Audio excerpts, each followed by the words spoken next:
Ich bin mit einer Gruppe von Freunden unterwegs in einem riesengroßen Lagerkeller. Alles ist voll mit Regalen, in denen Kartons, Kisten und alte Spielsachen stehen. Ein bisschen ist es wie in Alles steht Kopf, als wären wir im Langzeitgedächtnis eines Kindes. Da sind Mobiles dabei und abgenutzte Plüschtiere, lustige Rasseln und kleine Glöckchen. Ich klettere geschwind wie ein Affe auf den Regalen herum, alles begeistert mich unheimlich sehr. In jede Kiste schaue ich hinein und denke mir eine Geschichte zu den Gegenständen aus, die ich darin finde. Einige Kartons sind fest verschlossen und zugeklebt. Ich frage die anderen, was das zu bedeuten hat, kann mich aber nicht mehr an die Antwort erinnern. Auf einem recht kleinen, würfelförmigen Karton steht mit Filzstift in schiefer Schrift Mathilde. Irgendwie habe ich das Gefühl, dass dieser Karton wichtig ist, deshalb nehme ich ihn noch eine Weile mit. Aber später geschehen noch wichtigere Dinge, weshalb ich den Karton zurücklassen muss. Am hintersten Ende, in der letzten Ecke dieses Lagerkellers, hinter all den Regalen, befindet sich das Ziel unserer Reise. Wir sind nämlich unterwegs im Auftrag eines Königs, der gerne hätte, dass sich seine Tochter und ein reicher Schnösel verlieben. Er trug uns auf den Weg zu einem heiligen Ziegenbock zu machen, der mit seinen Kräften diese Liebe wahrmachen kann. In unserer Gruppe sind auch 2 Ziegen dabei, vielleicht damit wir dem Ziegenbock wohlgesinnter erscheinen.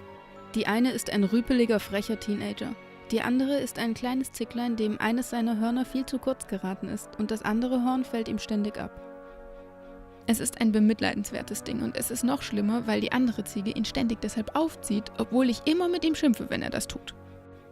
Wir nähern uns dem heiligen Ziegenbock. Im Keller dimmt sich das Licht, nur noch die letzte Ecke ist hell erleuchtet. Wir treten hinter den Regalen hervor und erblicken seine heilige Stätte. Ihn umgeben ein paar Ziegenhelfer, die sich um ihn kümmern, denn wie einer davon uns berichtet, ist der heilige Ziegenbock sehr, sehr krank. Seine Kräfte schwinden und er wird nicht mehr lange leben. Wir bitten darum, trotzdem zu ihm zu dürfen. Darüber müssen die Helfer erst einmal nachdenken. Währenddessen warten wir und werden gebeten, leise zu sein und den Ziegenbock nicht zu stören. Das erweist sich als schwierig, weil das kleine Zicklein plötzlich Angst bekommt und wegrennen will, wobei es ständig gegen die Regale stößt und ich alle möglichen Sachen vor dem Runterfallen bewahren muss. Als ich das Zicklein endlich eingefangen habe und es zur Beruhigung in den Arm nehme, kommt auch noch die andere Ziege und ärgert es wieder wegen seinem Horn, das bei der Panikattacke abgefallen ist. Ich stecke der Ziege das Horn wieder an und schimpfe mit der anderen, die aber trotzdem auf das Zicklein losgeht und es angreift. Ich versuche mit einem Arm die kleine Ziege zu umarmen und mit dem anderen Arm die böse Ziege an den Hörnern festzuhalten. Schließlich sagt die böse Ziege, es wäre doch alles nur Spaß gewesen und das Zicklein soll sich nicht so haben. Dann trottet sie fort. Endlich lassen die Helfer uns zu dem heiligen Ziegenbock. Der liegt in seinem Bettchen unter einer Art Zelt aus edlen Stoffen und aufwendig geschnitzten Pfählen. Der arme Ziegenbock sieht gar nicht gut aus. Er ist schon alt, sein Fell ist durchzogen von weißen Haaren und auch sein Bart ist lang und weiß. Sein Körper sieht schwach aus, er ist sehr dünn und zittrig, seine Augen sind trüb und müde.